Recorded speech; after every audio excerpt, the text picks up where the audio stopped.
Hey, if you wonder if you can actually use the micro SD cards with your POCO X6 Pro, yes, you can do this, but you will need this adapter. So in this adapter, you can actually input this micro SD card inside. There we go. And also you will need something to plug to the USB-C. So that's how it looks. Let me show you. And before that, you will have to also enable the OTG connection.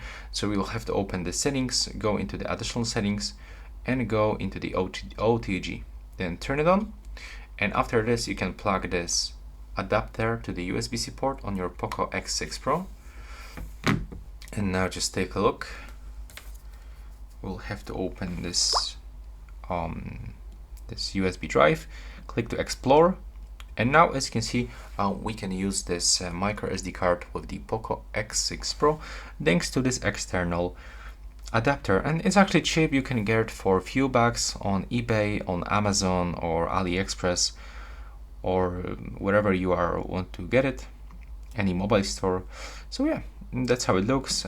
If you wonder if you can actually move some files, for example, let's try if I want to move some images.